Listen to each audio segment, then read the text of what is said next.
afternoon, everyone. I, Mudita Raj, Assistant Professor, Delhi Metropolitan Education, welcome you all to the 6th episode of the Vibrant India series. Vibrant India series is an initiative of DME Media School for celebrating 75 years of India's independence. As a part of this series, we will invite inspiring personalities for online talk, interview, and interaction with the students. This series will be a year-long exercise. It gives me great pleasure to inform all our audiences that we are live on Facebook. The personalities chosen for this series will be from all walks of life and from all parts of the country. Our personality for today is Mr. Rajesh Badal, senior journalist and filmmaker. I would now like to take a moment and introduce Delhi Metropolitan Education, DME, to everybody. DME is an A-grade premier educational institute affiliated to Guru Gobind Singh Indraprasth University, New Delhi, and approved by Bar Council of India. The institute offers BBA, BA LLB, BBA LLB with BCI approval and BA JMC programs. DME believes in imparting world-class education to its students while training them to develop and enhance their skills. The education and training enables them in taking up challenges of the industry and creating a space for themselves with their competence and vigor. DME Media School is one of the most promising media institutes in the country. It offers BA in Journalism and Mass Communication. It is recognized as a school focused on the growth of its faculty and students through academic and co-curricular activities. Major flagship events and the initiatives of DME Media School includes BG Varghese Lecture Series, Peer-to-Peer FDP, International Film Festival SIFI, International Conference ICANN, and Mega Media Festival Vritika. I now request Divyashri, student DME Media School, to introduce our guest for today. Divyashri? Mr. Rajesh Badal is a senior filmmaker and journalist with over 45 years of experience in print, radio, and social media journalism. He has been actively involved in the sphere of media education as an expert speaker and member of the board of studies in more than 24 universities like Makhanlal Chaturvedi National University of Journalism. Sir has been involved as a political expert at various international platforms, including BBC London. Sir has published over 5,000 articles, over 10,000 television reports, and has over 100 documentary productions. He has been instrumental in establishing more than 10 news channels.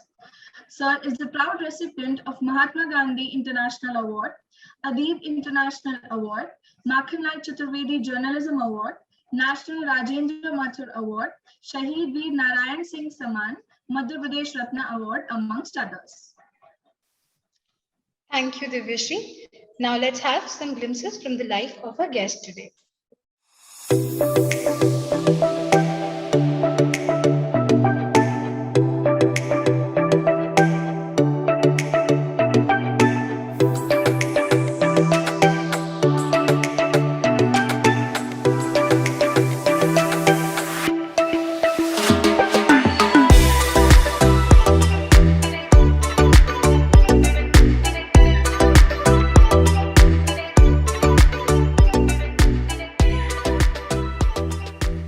Thank you so much, sir, for joining us today. It is indeed an honor to have you.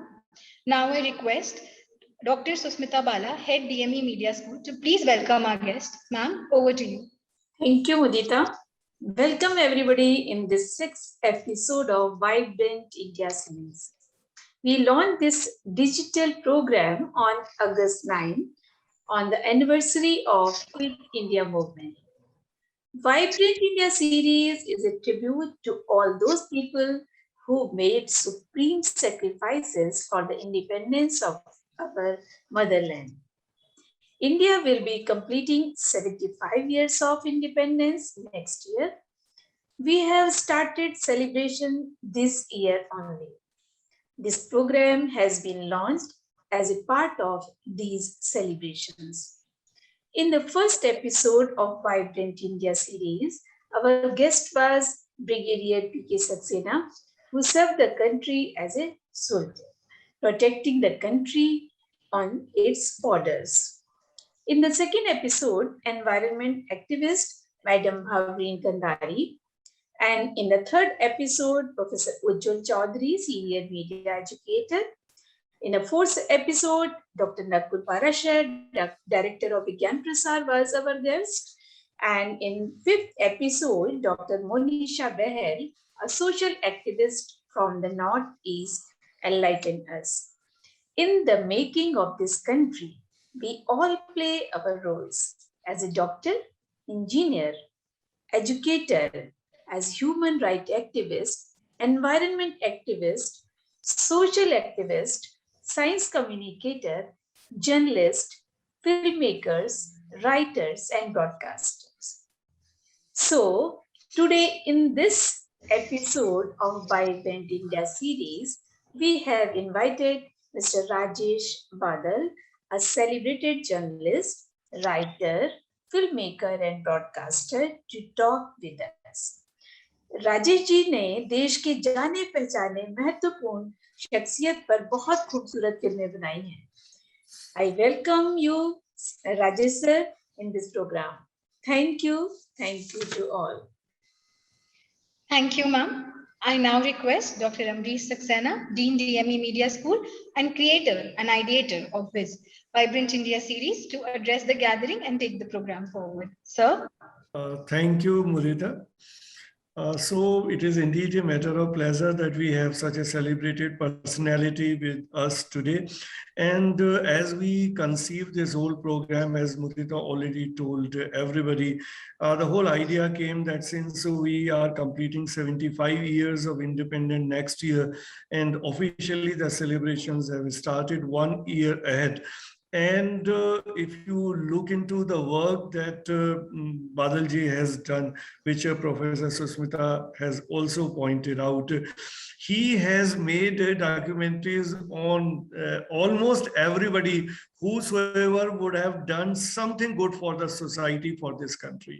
So there could have been no better person than him to be part of this program. And the whole concept of the program is that we talk to such kind of people who have contributed immensely to society, and to take something from their lives, particularly what the young people, the young generation can take from the lives of such people, so that, because the future of the country is in the hands of the youth. So, I mean, anybody who have been there in this world for the last 50, 60, 70 years has done his bit for whatever he or she would have done in any walk of life. But now there's the time that we should hand it over to the younger generation. So we should hand it over in a manner wherein whatever we want to communicate, whatever we want to tell them, whatever guidance we can provide to them, that all we are supposed to do. So that is how this whole program has been conceived. And the format will be wherein we will request Mr. Badal to say a few words about his journey and the challenges, the struggles that he would have faced, the good points, not so good points, anything which can be learned from his life, from the younger generation. And then obviously we'll follow it up with some questions, and we'll welcome questions from the students as well. So at the outset, in the beginning, I will request Rajesh Badalji to please address us and tell these students what all you have gone through and what all you have done in your field for the country, for the society. Thank you. Rajesh Badalji. धन्यवाद अमरीश जी और सुष्मिता जी, और in fact DME school के साथ मुझे जोड़ने और जोड़े रखने के लिए मैं भी आपका बहुत बहुत धन्यवाद देना चाहता हूं। पहले हमें याद है कि लगभग ऐसे ही किसी एक कार्यक्रम में हम लोगों ने पिछली बार मुलाकात की थी, जब नेताजी सुभाष चंद्र बोस के बारे में हमने बात की थी। और इससे पहले वर्गीज व्याख्यानमाला में आपने मुझे संस्थान भी बुलाया था। तो अच्छा लगता है जब कोई एक अत्यंत देश का प्रतिष्ठित और सम्मानित संस्थान, स्कूल, जो अपने वैल्यूज के लिए इतना कमिटेड है, जो इतना समर्पित है, वो जब बुलाता है तो खुद को भी अच्छा लगता है। और सचमुच में आपने अभी बहुत ठीक कहा कि ये हमारे देश की आज़ादी के 75 साल पूरे हो रहे हैं, और ये हमारे लिए बहुत गर्व की बात है, क्योंकि हमने देखा है कि अपनी आज़ादी के लिए जितना संघर्ष करना पड़ता है किसी भी देश को, उससे कहीं ज्यादा संघर्ष उस आज़ादी को बचा के रखने में करना पड़ता है। और जो ऐसा नहीं कर पाए हैं, हमारे आसपास के पास पड़ोस के देश, बहुत सारे देश ऐसे हैं जो इस बात का उदाहरण है कि वो अपनी आज़ादी को जिस तरह से उनको मिली थी वो उसी तरह से संभाल के नहीं रख पाए। तो आपकी वाइब्रेंट इंडिया सीरीज में आपने मुझे बुलाया, मैं इसके लिए शुक्रगुजार हूँ। और चूंकि ये अवसर एक ऐसा अवसर है जिस पर हमें निश्चित रूप से पहले उन लोगों को याद करना चाहिए, और मेरी कम से कम मेरी अपनी पत्रकारिता के सफर में, यात्रा में उन लोगों का बड़ा योगदान रहा है जिन्होंने देश की आज़ादी की लड़ाई लड़ी है। मुझे ये कहने में कोई संकोच नहीं कि चूंकि मेरा अपना विषय प्राचीन भारतीय इतिहास और उसके बाद स्वाधीनता आंदोलन भी रहा है, और स्वाधीनता आंदोलन में जो हमारे फ्रीडम फाइटर्स रहे हैं उनके बहुत करीबी लोगों को, हम लोगों की पीढ़ी उम्र के जिस पड़ाव पर है उसमें मैं कह सकता हूं कि अब आने वाले बच्चों को तो चूंकि वो अवसर मिलेगा नहीं क्योंकि वो लोग बेचारे अब नहीं रहे, लेकिन मुझे ये फख्र हासिल है कि मैंने चंद्रशेखर आजाद, सरदार भगत सिंह, नेताजी सुभाष चंद्र बोस, उन सब के सहयोगियों और साथियों को खूब उनसे बातें की हैं, सुना है, उनको रिकॉर्ड भी किया है और उनको प्रकाशित भी किया है, उन पर आलेख भी प्रकाशित किए हैं। वर्षों तक उनके साथ में संपर्क में भी रहा हूँ।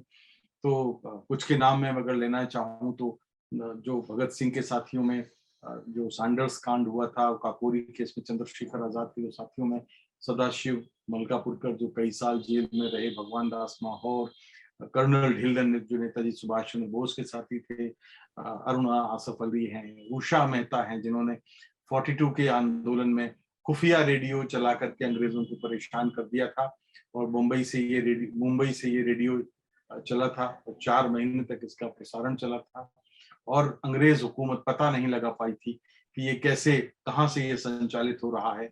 और जब उनके ही किसी एक साथी ने गद्दारी की तो ये रेडियो स्टेशन पकड़ा गया था और जब्त कर लिया गया था और उषा मेहता को जेल भेज दिया गया था।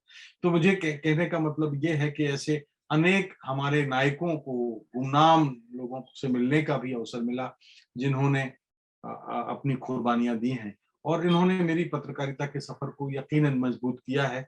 मैं कहाँ से शुरू करूं, क्योंकि 45 वर्षों का सफर कोई बहुत छोटा भी नहीं होता। और ये जरूर मैं याद दिलाना चाहता हूं और करना चाहता हूं कि मुझे पत्रकारिता में लाने का जो श्रेय है वो काकोरी केस जो हुआ था उत्तर प्रदेश में, उसके एक सह अभियुक्त बनाए गए थे, चंद्रशेखर आजाद के साथी थे, और उनको जब वो बम बना रहे थे तो उसके बम बनाते समय उनका एक हाथ उस परीक्षण में कट गया था। उसके बाद उन्होंने, वो पत्रकारिता में रहे और आजादी के बाद 80-90 के दशक तक जीवित रहे। वो मुझे पत्रकारिता में लाए थे और इसलिए मैं उनको बहुत, उनका नाम था राम सेवक रावत। वो उस अखबार के सहायक संपादक थे जहाँ से मेरा सफर शुरू हुआ था, दैनिक जागरण से। तो उनको मैं प्रणाम करता हूँ, उनको याद करता हूँ। आज इस अवसर पर उनको याद करना हमारा धर्म भी है, और ऐसे उन सभी लोगों को याद करना हमारा धर्म है। तो उन्होंने मुझे 1976 में, जब आपातकाल लागू था और अभिव्यक्ति की आजादी पर कुछ अंकुश लगा दिया गया था, सेंसरशिप लगा दी गई थी। मैं उन दोनों कॉलेज में पढ़ता था, तो कॉलेज में पढ़ते हुए ये बात खराब लगती थी कि जो बात हमारे संविधान में है, जो हमें जिस अभिव्यक्ति की स्वतंत्रता हमको हासिल है, उस पर कोई रोक कैसे लग सकती है। तो इस वजह से उसके विरोध में जो आंदोलन शुरू हुआ उसमें हम सब कूद पड़े थे, और इस तरह से मेरी सार्वजनिक और पत्रकारिता की शुरुआत हुई थी। जो मैंने शुरुआत कराने वाले थे, मैंने आपको उनका नाम बताया। उसके बाद मेरा अपना मानना ये रहा है कि पत्रकारिता एक जीवन शैली है, और मेरे लिए मैं कह सकता हूं कि मैंने कभी भी इसको कारोबार व्यवसाय या कभी इसको कोई पेशा नहीं माना। मैंने इसको जिया है और इसलिए आज भी 45 साल के बाद मैं कह सकता हूँ कि मैं बहुत आनंद का अनुभव करता हूँ। हाँ, ये जरूर है कि कई बार ऐसे होता है कि जो आप चाहते हैं वो शायद पूरा नहीं मिलता आपको। आपकी डेस्टिनी, आपकी नियति जो है वो भी एक आपके बारे में पटकथा आपकी लिख देती है। तो कई बार आपको उसका साथ भी निभाना पड़ता है या उसके साथ भी चलना होता है। मैं कह सकता हूँ कि इस मामले में मैंने एक फॉर्मूले का पालन किया है कि जिंदगी एक बहती नदी है और नदी के अनुकूल प्रवाह में आप बहनों को छोड़ दीजिए तो आप 5 घंटे में 5 किलोमीटर का सफर तय कर लेंगे। और अगर आप सोचते हैं कि नहीं, मैं इसके खिलाफ, धारा के खिलाफ तैरना चाहता हूं, तो आप 5 घंटे बाद भी वहीं खड़े रहेंगे जहां आपने शुरुआत की थी। तो ये मेरी नियति ऐसी रही है, उसने मुझे अवसर दिया है। ये बात सही है कि मैं फौज में जाना चाहता था। उसके बाद मेरे परिवार के लोग मुझे डॉक्टर बनाना चाहते थे, लेकिन मैं बन गया आप लोगों के साथ संवाद करने का एक जरिया। तो मैंने शुरुआत की। रेडियो, उन दिनों हमारे शहर में रेडियो का नया स्टेशन खुला था, तो इस तरह से ब्रॉडकास्ट जर्नलिज्म की, पत्रकारिता की शुरुआत हुई। और मैं कह सकता हूँ कि सरकारी माध्यम जरूर था, क्योंकि उन दिनों केवल आकाशवाणी होती थी, प्राइवेट सेक्टर के रेडियो स्टेशन को अनुमति नहीं थी। तो लेकिन रेडियो में आज़ादी इतनी थी जो मैं कह सकता हूँ कि ऐसी आज़ादी शायद ही कभी देखने को मिली हो। तो मैंने वहाँ पे भरपूर पत्रकारिता की, कार्यक्रम बनाए, समाचार आधारित कार्यक्रम बनाए और फीचर्स बनाए, अनाउंसर के तौर पे काम किया, खबरें पढ़ी, न्यूज़ एंकर भी रहा। तो उसके बाद साथ साथ प्रिंट मीडिया का मेरा सफर चलता रहा। एक, जब आप बात करते हैं अपने मूल्यों की, तो एक, जैसे मैंने कहा कि अभिव्यक्ति की स्वतंत्रता पर जो आक्रमण हुआ था, उसके विरोध में हम लोग खड़े हुए थे और पत्रकारिता शुरू की थी। तो कहीं ना कहीं से अपने मूल्यों को लेके संघर्ष करने की आदत, मेरा ख्याल है मेरी नींव जिस तरह से पड़ी उसमें आ गई थी। एक घटना का जिक्र मैं करना चाहूंगा कि जिसने मुझे आज यहाँ ला दिया। 78-79 की बात है। मैं जिस शहर में पढ़ता था और पत्रकारिता भी कर रहा था, वहाँ एक लड़की के साथ दुष्कर्म हुआ। और उस दुष्कर्म जब हुआ तो एक उसके विरोध में जुलूस निकला और उसमें करीब 10,000 लोग शहर के शामिल थे। उस जुलूस पर पुलिस ने आंसू गैस छोड़े, लाठीचार्ज किया, गोलियां चलाई। कुछ लोग, 1-2 लोग मारे गए और कुछ लोग घायल हुए थे। इस घटना की मजिस्ट्रेटी जांच के आदेश हुए थे कि फायरिंग कैसे हुई। उस फायरिंग के बारे में जो मजिस्ट्रेटी जांच की गोपनीय रिपोर्ट आई, वो गोपनीय रिपोर्ट हम लोगों के हाथ लग गई और हमने वो उसको प्रकाशित किया। तो उसके प्रकाशन के बाद से फिर हमारी सरकार, राज्य सरकार और जिला प्रशासन के साथ थम गई। और क्योंकि उस रिपोर्ट में ये कहा गया था कि जिला प्रशासन इस फायरिंग के लिए दोषी है और जो गोली चालन हुआ है वो अनावश्यक था, तो जाहिर सी बात थी उसमें कई लोगों की नौकरी जाती और कई लोगों की जांच वांच शुरू हो जाती। तो उसमें हम लोगों को तंग किया जाने लगा। उत्पीड़न यहाँ तक बढ़ गया कि घरों पर छापे पड़ने लगे, हम लोगों को भूमिगत होना पड़ा और जिला प्रशासन हम लोगों को परेशान करने के लिए, यहाँ तक कि जो फरार गुंडे थे, जो दादा थे, उनके मार्फत धमकियां मिलने लगी। हम सारे लोग भागकर प्रदेश की राजधानी में गए, बड़े बड़े पत्रकारों से मिले, लेकिन किसी ने हम पत्रकारों को संघर्ष में मदद नहीं की, सिवाय एक पत्रकार के जो आज पद्मश्री विजय दत्त श्रीधर हैं। उनके वो भी हमेशा जीवन भर मूल्यों की पत्रकारिता करते रहे हैं। 10 घंटे तक विधानसभा में इस पर बहस हुई और मुख्यमंत्री को जुडिशियल इंक्वायरी, न्यायिक जांच आयोग के गठन का ऐलान करना पड़ा। मैं आपको बता दूं कि भारत की आजादी के बाद से, 1947 के बाद से, ये पहला और अब तक का अंतिम मामला है जिसमें पत्रकारों को सताए जाने की जांच, न्यायिक जांच आयोग का गठन किया गया था। आमतौर पर किसी भी मामले की 2 अर्ध न्यायिक जांचें, सेमी जुडिशियल इंक्वायरी नहीं होती, लेकिन इस मामले में हुई। एक suo motu action press council ने लिया, प्रेस काउंसिल ने भी इस मामले की जांच कराई और उन दोनों मंचों पर हम लोग जीते। और उससे मैं कह सकता हूं कि ये 1980 का साल है, और उसमें हम लोगों की लड़ाई जीतने के बाद से देश भर में उसकी बड़ी, उस कांड की धूम भी हुई थी, और ये भी हुआ था कि मूल्यों की पत्रकारिता को एक बल मिला था, संबल मिला था। और राजेंद्र माथुर जो बाद में नवभारत टाइम्स के प्रधान संपादक बने, उन दिनों वो नई दुनिया के प्रधान संपादक थे। तो इस तरह से पूर्णकालिक प्रिंट की पत्रकारिता का सफर मेरा शुरू हुआ था, और मैंने ये सिलसिला चलता रहा। बाद में नवभारत टाइम्स में, क्योंकि आप समय बहुत कम है, आप लोगों के सवालों के जवाब में भी बहुत सारी बातें निकल के आएंगी, आगे बढ़ता हूँ। तो नवभारत टाइम्स में रहा, और नवभारत टाइम्स में रहते हुए मैं जयपुर में था।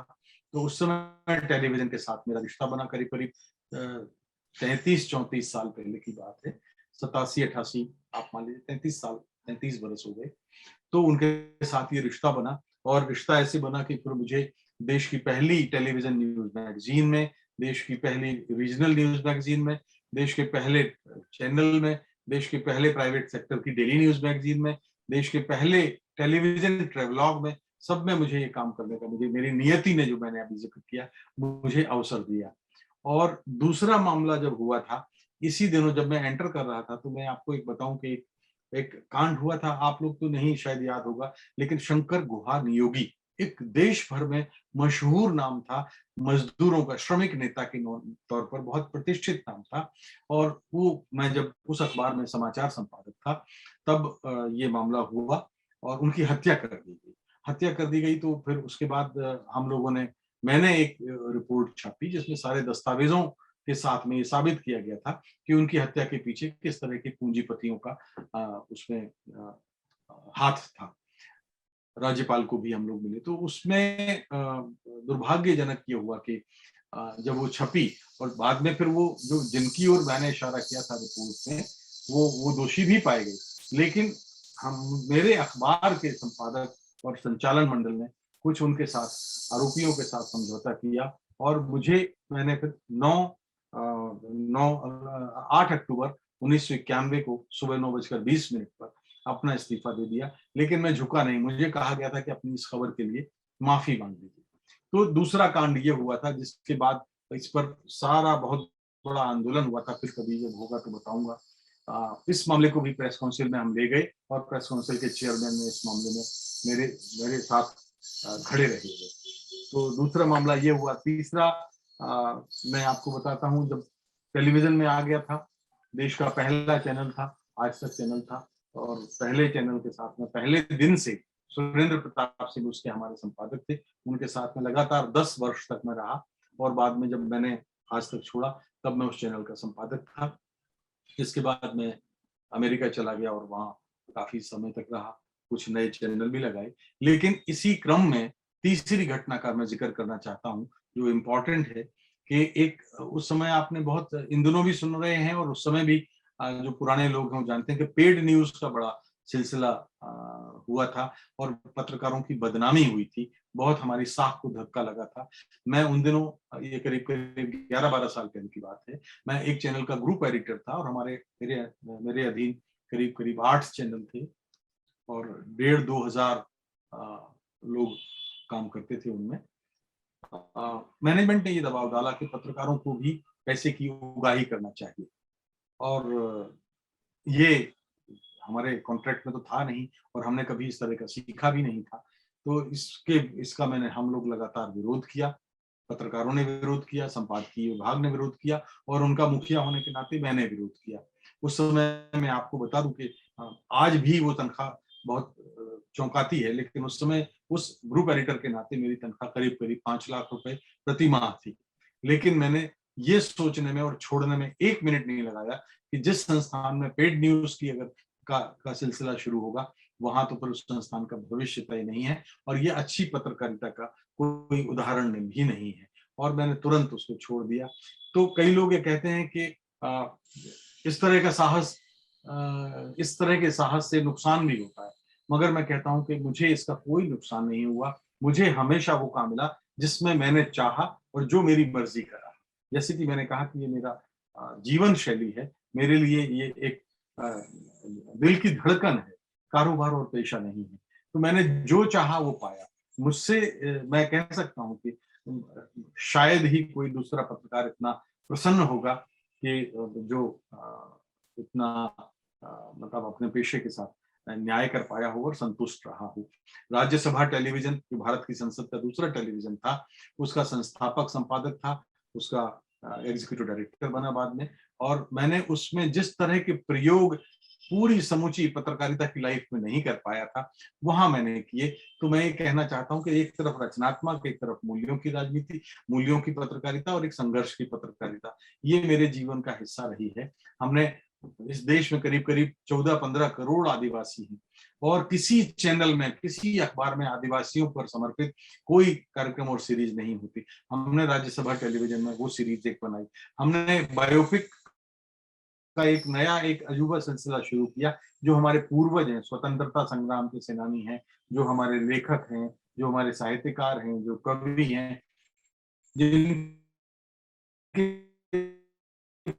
बारे में हमारी नई नस्ल नहीं जानती, तो आमतौर पर ये मानते हैं कि या तो वो मुख्यमंत्री को शपथ दिलाते हैं, विधानसभा में अभिभाषण पढ़ते हैं, या सरकार भंग करते हैं।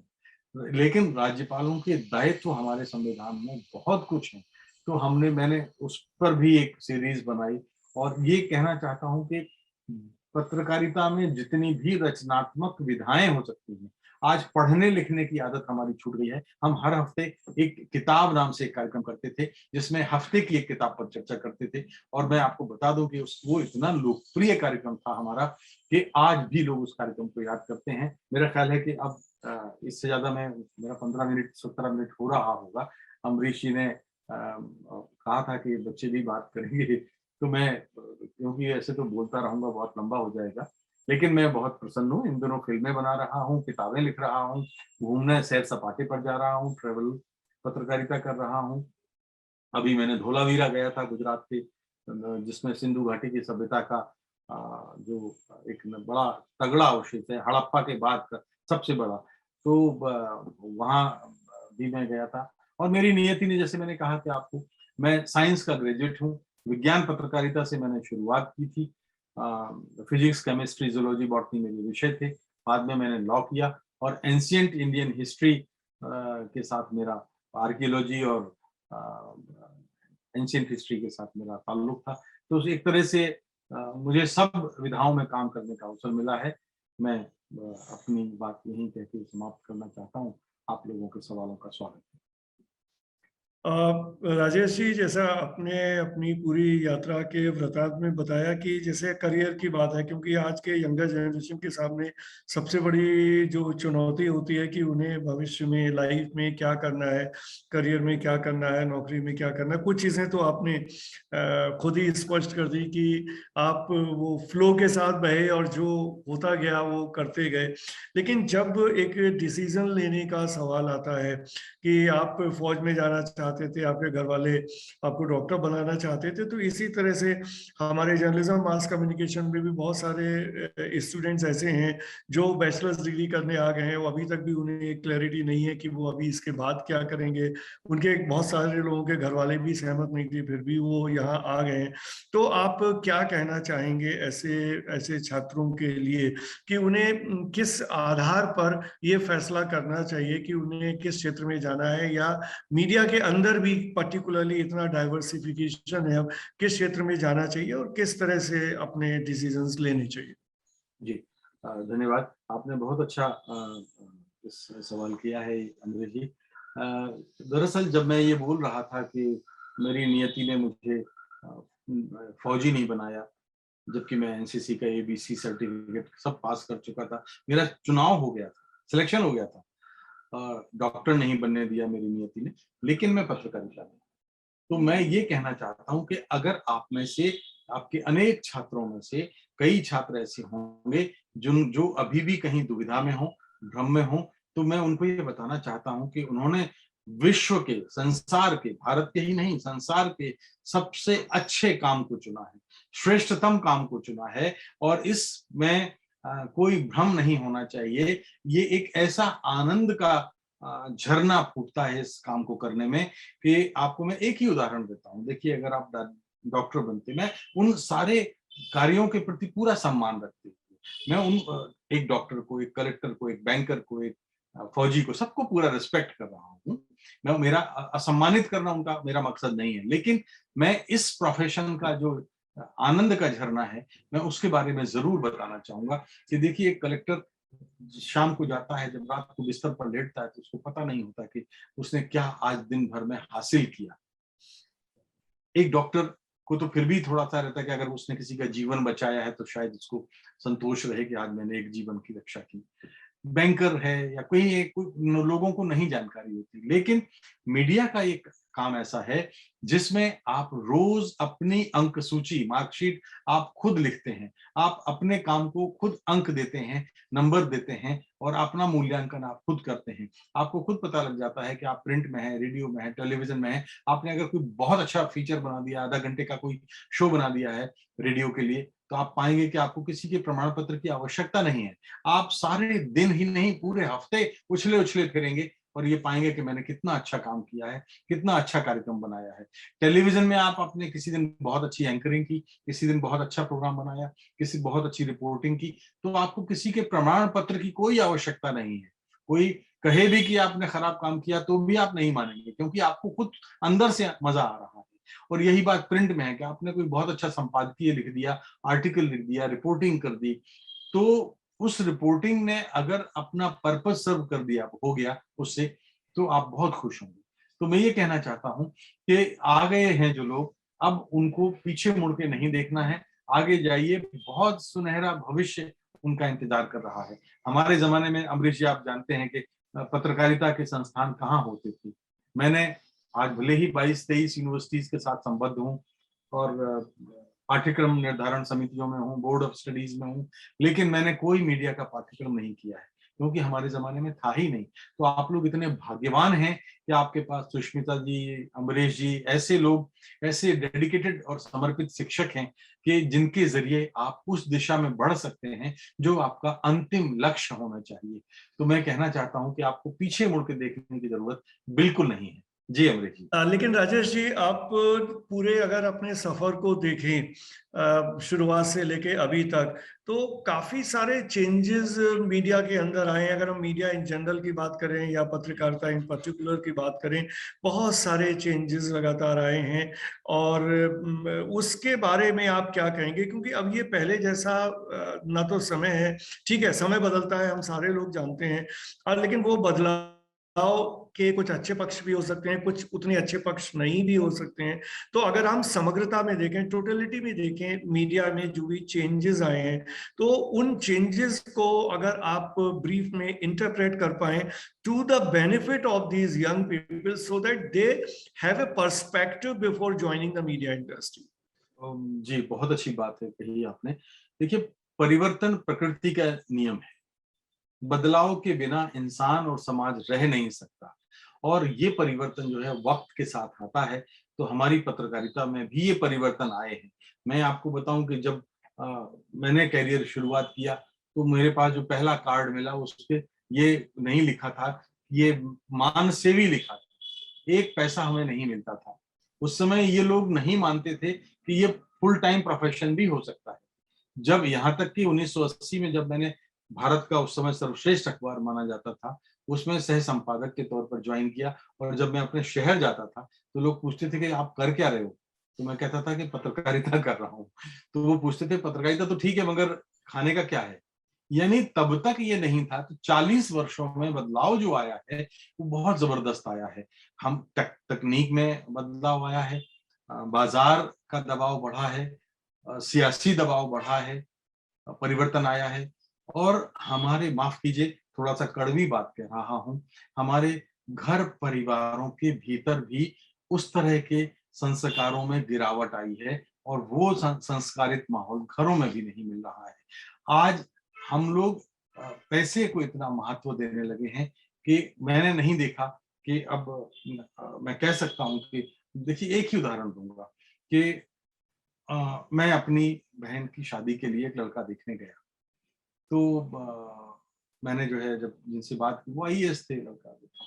मैंने उनके पिता से पूछा तो उन्होंने कहा कि जी ये बताइए कि उत्तर प्रदेश का माहौल उस समय ऐसे ही था, तो कि भाई मैंने अपने बेटे पर इतना खर्च किया है आईएएस बनाने में, आपका क्या बजट है, आपका क्या संकल्प है। मैंने उनको नमस्ते किया और लौट आया।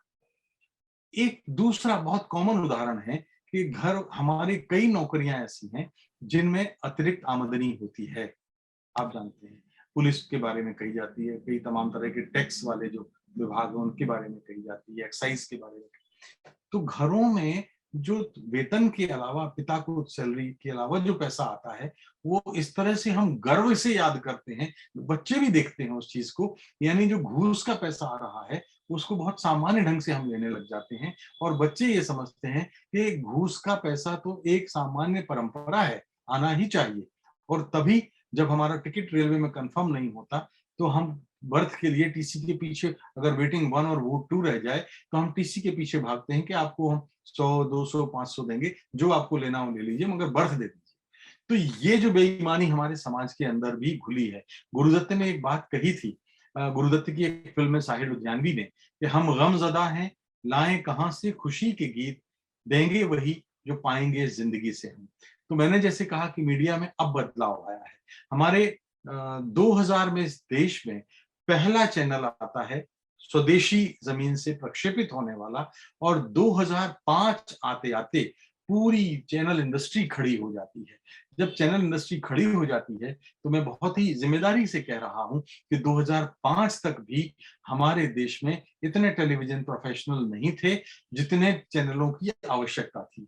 तो वो अनट्रेंड लोग भी बहुत सारे आए हैं। मैं बहुत सम्मान के साथ, सबके प्रति सम्मान रखते हुए कह रहा हूं। और जब अनट्रेंड लोग किसी प्रोफेशन में आते हैं तो फिर वो मूल्यों की चिंता नहीं करते, वो बाजार की चिंता करते हैं, अपने भविष्य की चिंता करते हैं। मैं आपको बताऊं कि आज टेलीविजन के, मैं अगर आप पैकेज देखें तो हम लोगों ने तो 5 रुपए उससे लेकर 100 रुपए और 450 रुपए से जो लेकर 5 लाख रुपए महीने तक हमने काम किया, लेकिन आज तो 8 से 10 लाख रुपए तक भी चैनल हेड को मिलते हैं। लेकिन सवाल ये है कि हम पाते क्या है, हम समाज को देते क्या है। समाज का एक कर्ज होता है, सोसाइटी का एक कर्ज होता है। अगर हम उसके प्रति अपना कर्तव्य नहीं निभा पा रहे हैं तो ये ठीक नहीं है। और उस चक्कर में क्या हुआ है, देखिए बाजार का दबाव होता है तो बाजार सिर्फ एक भाषा समझता है। चैनल में, रेडियो में, आप प्राइवेट FM रेडियो आ गए हैं, डिजिटल मीडिया आ गया है, तो बाजार की सिर्फ एक भाषा होती है, वो मुनाफे की भाषा होती है। कोई बाजार ऐसा नहीं है जो पैसे को की उपेक्षा करके और आगे बढ़ जाए। तो जब ऐसा होता है तो आपको ये तय करना होता है कि मुझे बाजार में रहना तो है, बाजारू नहीं होना है। ये बहुत इंपॉर्टेंट बात है। अगर आप अपने मूल्यों के साथ दाखिल हुए हैं तो आप बाजारू नहीं होंगे, आप बाजार से लड़ेंगे। आप तनख्वाह भी अच्छी लेंगे, वेतन भी अच्छा लेंगे, लेकिन बाजार के दबावों का सामना करेंगे, राजनीति के दबावों का सामना करेंगे, तमाम और भी जो दबाव, तकनीक का दबाव होता है, तकनीक के दबावों का सामना करेंगे। और इसी वजह से जो बीच में जो मैंने कहा कि हाँ, मुझे स्वीकार करने में कोई हिचक नहीं है कि आज हमारे सामने साख का संकट है, भरोसे का संकट है, विश्वसनीयता का संकट है। आज हम लोग जिस तरह से पत्रकारिता, सबकी बात नहीं करता, कुछ चैनल हम लोगों, जैसे कि समाज में 100 लोग हैं तो 100 एक जैसे नहीं होते, तो कुछ पत्रकारों की वजह से आपने देखा होगा कि कई लोग, अभी कल परसों में खबर देख रहा था कि किसी एक चैनल की एक रिपोर्टर को किसी एक स्पॉट से बाहर जाने के लिए कहा गया, कवरेज नहीं करने दिया गया। तो ऐसी घटनाएं होती हैं। या तो आज ऐसे हो गया है कि आप पक्ष के साथ में बोलिए या प्रतिपक्ष के साथ में बोलिए, संतुलन की पत्रकारिता करना बहुत कठिन हो गया है। लेकिन आप लोग इस संतुलन की इस नाजुक वक्त में, उस भट्टी में जब आप तप कर निकलेंगे तो खरे सोने की तरह सामने आएंगे। इन सारे बच्चों से मैं यही बात कहना चाहता हूँ। राजेश जी, आपने पहले भी इस बात का जिक्र किया, अभी भी किया, अभिव्यक्ति की आजादी की बात की। सबसे मुख्य बात तो ये, पत्रकार भी जो अपना काम करता है, या जो ब्रॉडकास्टर भी अपना काम करता है, फिल्म मेकर भी अपना काम करता है, तो वो जो अभिव्यक्ति की आजादी हमारे संविधान ने दी है, उस आजादी का इस्तेमाल करते हुए ही करता है।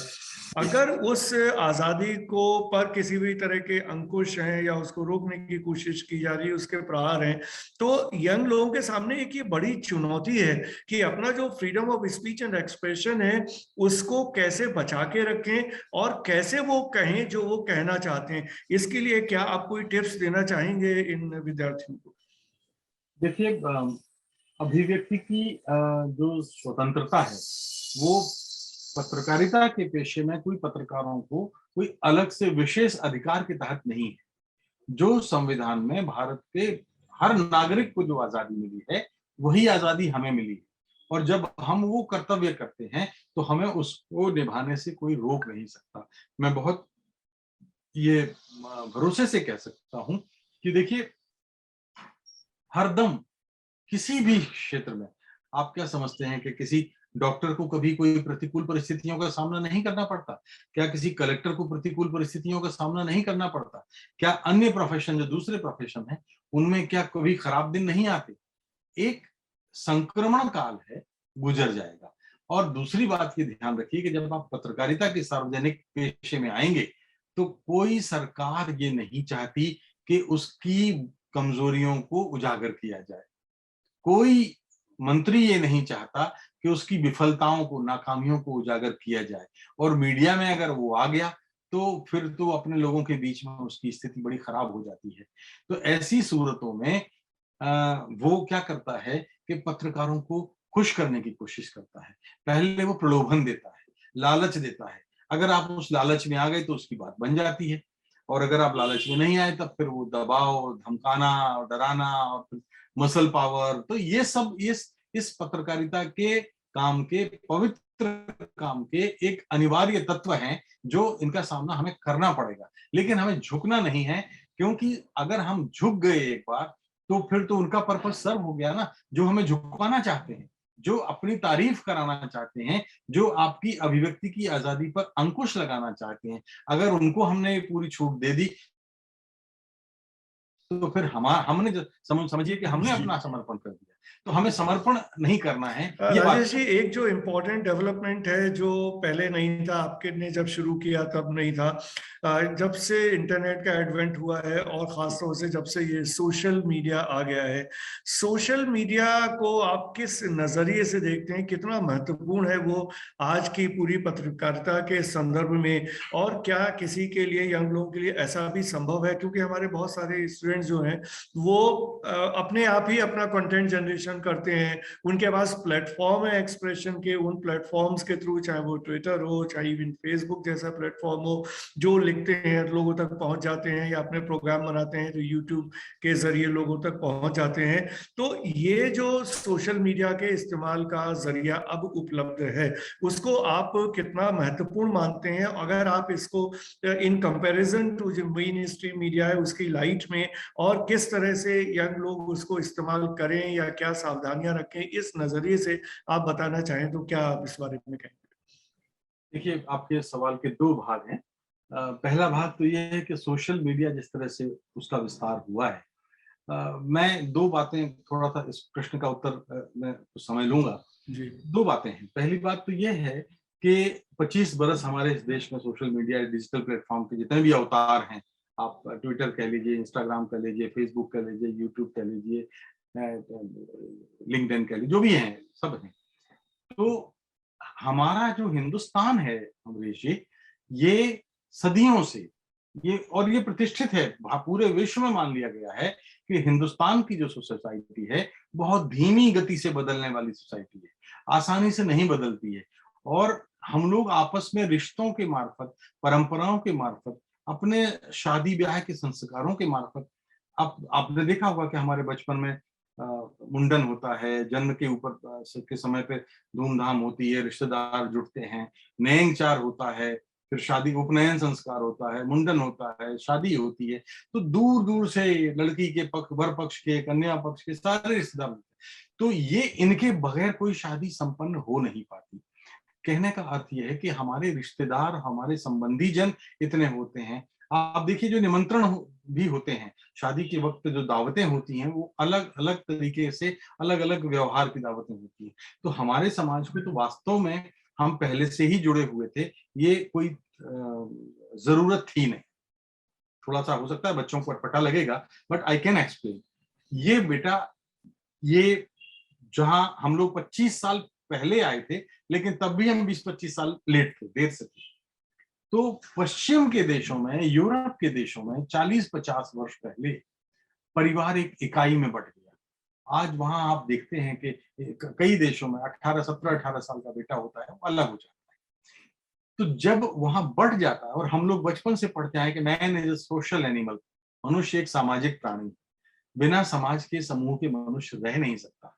लेकिन जब पश्चिम में और यूरोप के देशों में ये देखा गया कि लोग बट गए, खंड खंड होके बट गए, अपने आप में सिमट गए, अपने अपने फ्लैट में सिमट गए, अपने एक दूसरे की जिंदगी से दूर हो गए, तब उनको तलब लगी कि उनको एक सोशल और डिजिटल प्लेटफॉर्म ऐसा चाहिए आपस में जुड़ने के लिए। उनकी जरूरत थी, आवश्यकता आविष्कार की जननी। तो उन्होंने तो अपनी जरूरत के मुताबिक आविष्कार किया और उन्होंने आपस में जुड़ने का एक जरिया खोजा। हम तो पहले से ही जुड़े हुए थे, तो जब हमारे यहाँ आया तो हम तो, हमारी आदत है कि कुछ भी नई चीज होती है तो हम बड़े उतावले होकर के, अब देखिए जब दूरदर्शन आया था तो चौपाल भी हम लोग पूरे बड़े पालथी मार के और पूरे मोहल्ले के साथ देखते थे। मुझे अच्छी तरह से याद है कि रेडियो के प्रोग्राम मैं जिस गांव में था बचपन में, आदिवासी गांव था, और मेरा घर में पहला रेडियो आया था, तो पूरे गांव के 100-150 लोग 7 बजे जब समाचार और उसके बाद चौपाल और कृषि दर्शन जैसे कुछ कार्यक्रम आते थे, ये मेरा ख्याल है 65-66 की बात है, तो उस समय पूरा गांव भागा आता था उस रेडियो को सुनने के लिए। तो हम हर नए माध्यम के प्रति आकर्षित होते हैं। अब क्या है, जो लोग ये कहते हैं कि सोशल मीडियम या डिजिटल मीडियम पत्रकारिता है, माफ कीजिए, मैं उसे पत्रकारिता नहीं मानता। क्यों? क्योंकि सोशल मीडियम में, डिजिटल मीडियम में ये एक पान वाला भी काम करता है, एक किराने वाला भी काम करता है, कपड़े की दुकान वाला भी काम करता है, फेसबुक, यूट्यूब, व्हाट्सएप सब चलाता है। तो जब समाज का सारे वर्ग उसको चलाते हैं तो वो एक पत्रकारिता कैसे हो सकती है? अब होता यह है, हमारे यहाँ का जो शैक्षणिक ढांचा है, एजुकेशन सिस्टम है, उस सिस्टम में उनको हिस्ट्री या शब्दों के बारे में उस तरह से नहीं पढ़ाया जाता। तो एक पान वाला अपने ढंग से अभिव्यक्त करता है, एक किराने वाला अपने ढंग से अभिव्यक्त करता है, एक मजदूर अपने ढंग से करते हैं। तो इन्होंने, चूंकि इनके पास शब्दों का भंडार सीमित होता है, और तब हम देखते हैं कि डिजिटल और सोशल प्लेटफॉर्म का नुकसान होता है, क्योंकि वो ऐसी ऐसी भड़काने वाली खबरें आती हैं। व्हाट्सएप यूनिवर्सिटी नाम पड़ गया है, तो कि व्हाट्सएप यूनिवर्सिटी के जरिए हम लोग किस तरह से उसका दुरुपयोग करते हैं। और जब कुछ मनचले लोग हैं, शरारती लोग हैं, वो ये चीज विस्तार करना चाहते हैं, तो एक फेक न्यूज, अभी सुप्रीम कोर्ट ने भी इस बात पर चिंता जताई है, फेक न्यूज को उस व्हाट्सएप पे डाल दीजिए, और ये जो लोग हैं, जो समाज का वो वर्ग जो ज्यादा पढ़ता लिखता नहीं है, पान लगा रहा है, किराना के सब्जी बेच रहा है, वो उनको फैला देते हैं क्योंकि उनको उस पर रस आता है। तो माफ कीजिए, ये जो पत्रकारिता का हिस्सा तो बिल्कुल नहीं हो सकता। अब दूसरी बात जो आपने कही है कि ये एक अभिशाप है, दूसरी तरफ एक इसका वरदान भी है। पत्रकारिता के छात्रों के लिए ये जो दौर है, डिजिटल माध्यमों के इन सारे मंचों के कारण उनको एक वरदान भी मिला है, और इस वरदान का उनको उपयोग करना चाहिए। आपके प्रश्न के दूसरे भाग का उत्तर दे रहा हूं। मेरी उम्र इस वक्त 64-65 की हो रही होगी, और जब मैं राज्यसभा टेलीविजन से रिटायर हुआ तो मुझे कोई पेंशन भी नहीं मिलती थी, और खर्चे इतने बढ़ जाते हैं। हम सब घर घर में सबका देखा हुआ कि इतना कोई करोड़ों रुपए बचा के कोई नहीं रख सकता कि हम सारी उम्र बहुत आराम से खाएंगे। तो और मैंने फिर ये भी तय किया था कि अब मैं सारा जीवन अपना मीडिया शिक्षा में समर्पित रखूंगा और मैं किसी चैनल को ज्वाइन नहीं करूंगा। ये मैंने तय किया। जब मैंने तय किया और उसी वक्त कोरोना आसमान से टपक पड़ा, तो जो सारी आमदनी थी मेरी, मैं अपना उदाहरण बता रहा हूं आपको, मेरा कुछ भी छिपा हुआ नहीं है।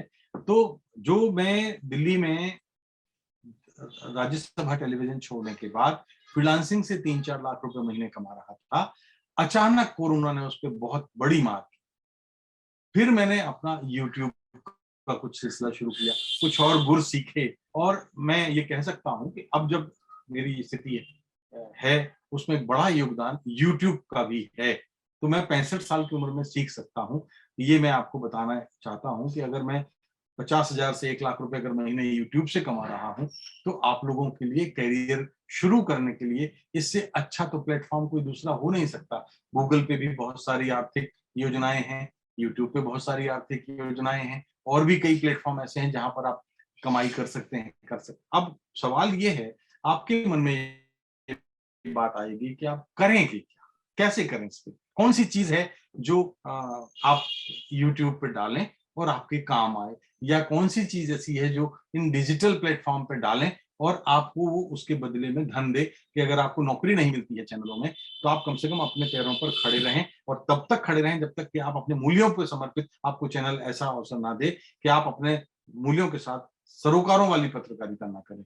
तो मैं ये दो, इस समय भारत में मैं बहुत भरोसे से कह रहा हूं कि आने वाले 10 साल जो हैं उसमें आपको बायोपिक, छोटी बायोपिक, हमारे हिंदुस्तान में इतनी वैरायटी है, इतनी विविधताएं हैं, भाषाएं हैं, इलाके हैं, और उनका अभी तक कोई, हम किसी ने एक्सप्लोर उनको नहीं किया है। हमारे फ्रीडम फाइटर्स इतने हैं, हमारे राइटर्स इतने हैं, हमारे कवि इतने हैं, हमारे खिलाड़ी इतने हैं, उनकी कभी कोई बायोपिक नहीं बनी है।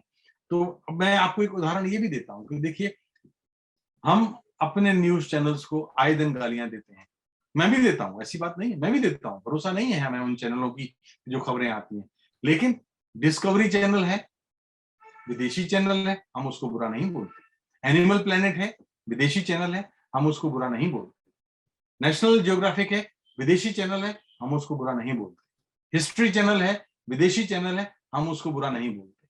हम बुरा आलोचना करते हैं उनकी जो हमारे अपने चैनल है। क्यों? Content is the king. आज सारे चैनलों में कंटेंट की गरीबी है, मैं बहुत जिम्मेदारी से आपको कह रहा हूं। कंटेंट, अच्छा कंटेंट दर्शकों को चाहिए, वो भूखे हैं लेकिन उनको नहीं मिल रहा है, और ये आपके लिए मंत्र है। देखिए, मैं आपको बताऊंगा कितने देश ऐसे हैं, एक देश में हमारे यहाँ हिमालय कल्चर भी है, बर्फ भी गिरती है, बर्फ के पहाड़ हैं, वहां एक अलग कल्चर है। डेजर्ट है, रेगिस्तान है, रेगिस्तान का अलग कल्चर है। रिवर है, रिवर कल्चर है, गंगा है, ब्रह्मपुत्र है, यमुना है, गोदावरी है, कावेरी है, कितनी है, और उनके किनारे किनारे जो सभ्यताएं पनती हैं वो रिवर कल्चर है। फिर हमारे यहाँ फॉरेस्ट जबरदस्त है, हमारे यहाँ वाइल्ड लाइफ जबरदस्त है, हमारे यहाँ कितने आदिवासी हैं, 12-15 करोड़ आदिवासी हैं, और हर गौंड आदिवासियों पर देखिए, एक जमाने में गौंड आदिवासी संसार की सबसे बड़ी ट्राइब है, लेकिन हम नहीं जानते।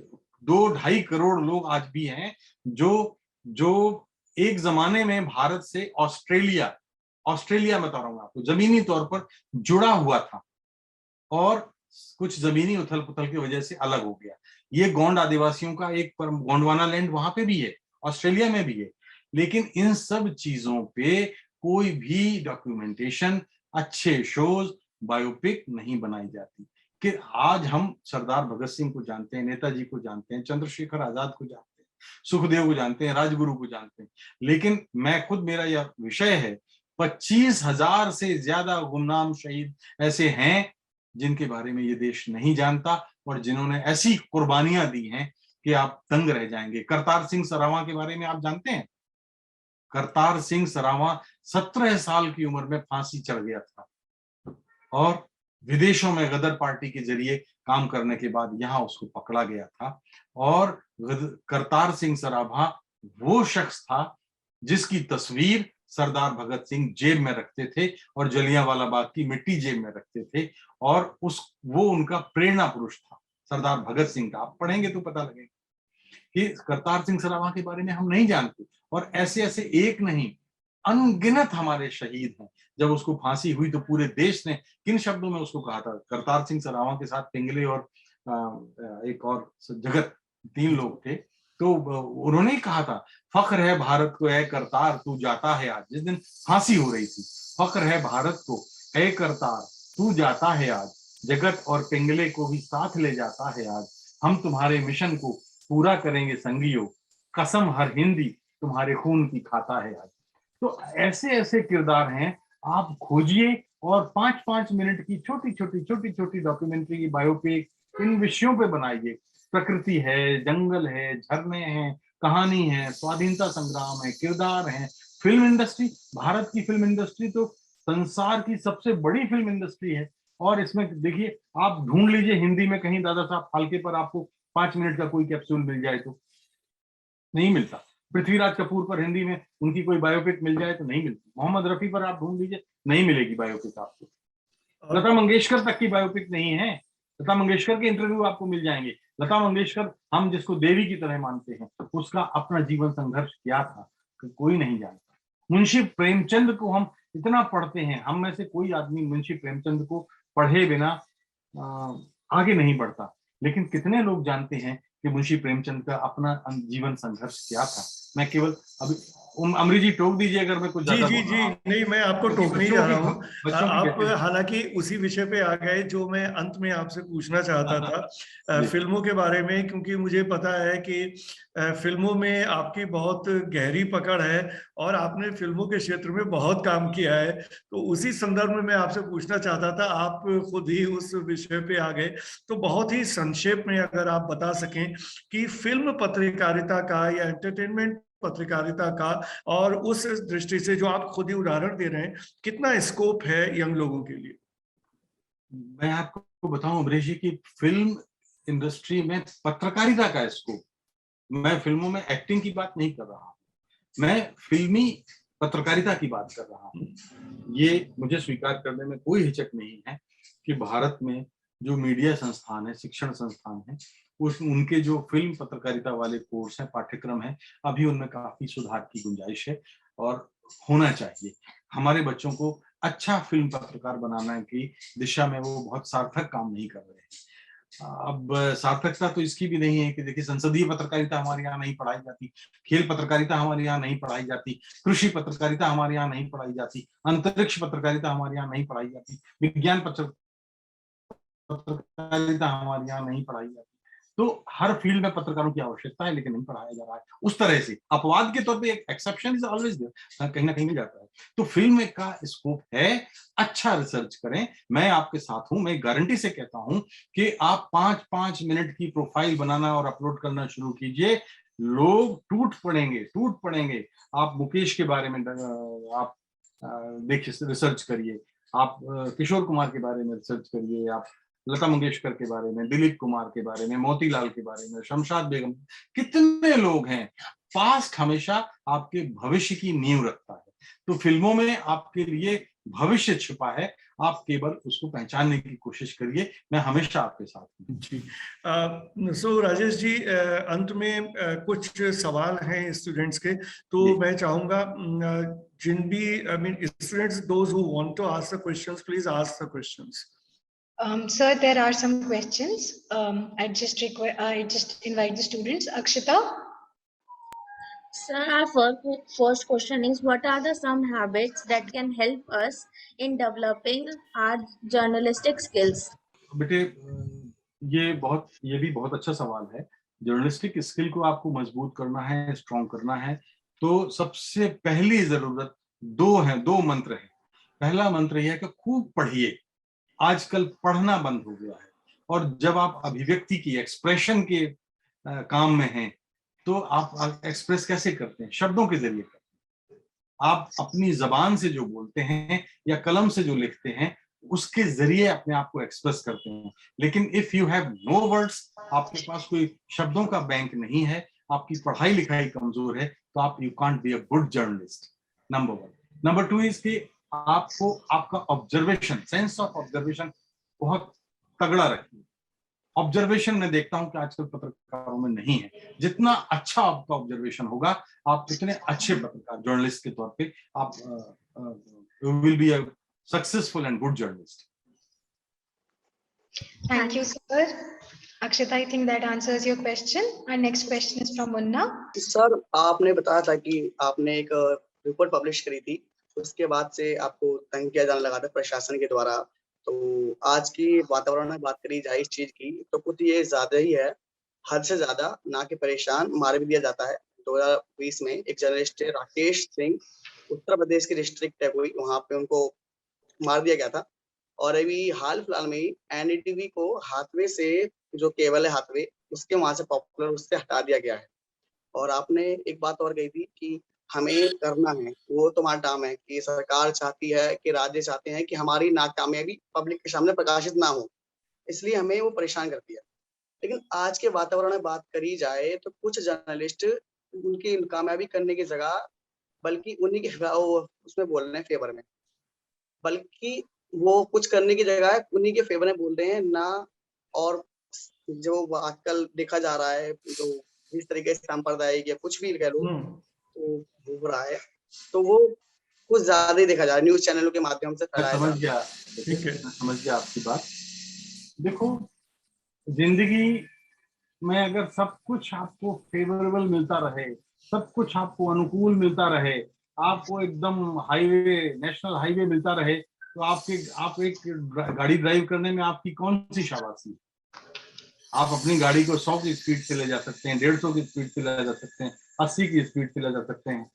तो अगर अनुकूल एकदम हाईवे आपको मिल रहा है तो जिंदगी की गाड़ी सरपट भागेगी। लेकिन जो चैलेंजेस होते हैं, अगर आप चैलेंजेस को फेस करना नहीं जानते, अगर आप प्रतिकूल परिस्थितियों में, अनफेवरेबल कंडीशंस में लड़ना नहीं जानते, तो फिर आप अच्छे पत्रकार हो नहीं सकते हैं।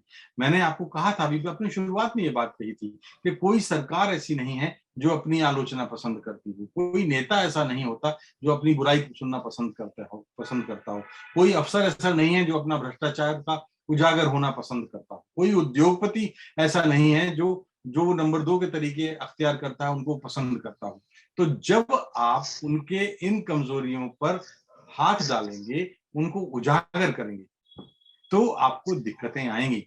लेकिन आदमी दिक्कतों में, अनुकूलताओं में नहीं, प्रतिकूलताओं में जब आप संघर्ष करते हैं, तब आप खरे सोने की तरह सामने होते हैं। मेरा तो मानना यही है। और मुझे कभी ऐसा नहीं है, अब मैं चूंकि समय बहुत कम है, नहीं तो मैं बताऊंगा आपको कि कितने बार मुझ पर हमला नहीं हुआ, कितने बार मेरे पास जान का खतरा नहीं हुआ, कितने बार ऐसा लगा कि अब नहीं बचूंगा। कई ऐसे सैकड़ों घटनाएं हैं। तो कभी फिर होगा तो बताऊंगा अभी, लेकिन हार मानने की बात नहीं है। ये तो सब चलता है, पार्ट ऑफ द प्रोफेशन, ये तो उसका हमारा हिस्सा है। जी धन्यवाद राजेश बादल जी, इतने विस्तार से और इतनी विशद विषयों पे चर्चा करने के लिए। क्योंकि जब भी हम आज की पत्रकारिता की बात करते हैं तो सबसे बड़ा चैलेंज यही है कि विषम परिस्थितियों में कैसे पत्रकारिता करें। तो वो उसका तो आपने गुरु मंत्र दे दिया इन विद्यार्थियों को। क्योंकि निश्चित रूप से जब हम किसी भी प्रोफेशन में हैं और खासतौर से मीडिया की बात करें तो बहुत तरह के चैलेंजेस हैं।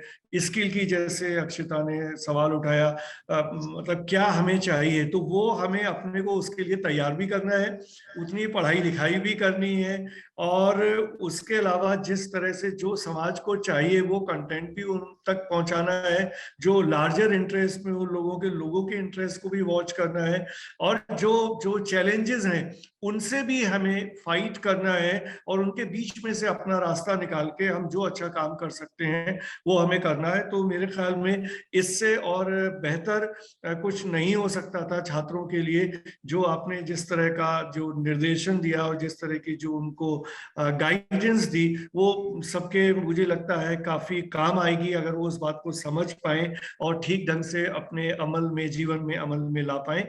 तो इसी के साथ हम इस कार्यक्रम को समाप्त करते हैं। राजेश बादल जी, आपका बहुत बहुत धन्यवाद इस कार्यक्रम में आने के लिए। जी, आपने इस मंच का अवसर दिया, आपका भी मैं बहुत बहुत आभारी हूँ।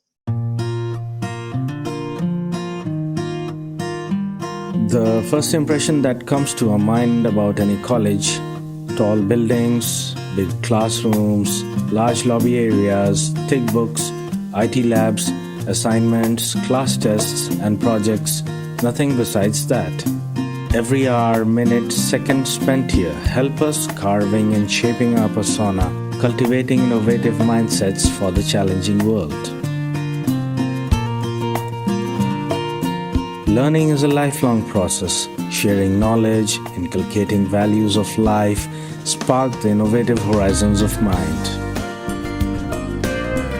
Fun and frolic is the nature of every nook and corner here. A daily dose of thrill we are sure to get here.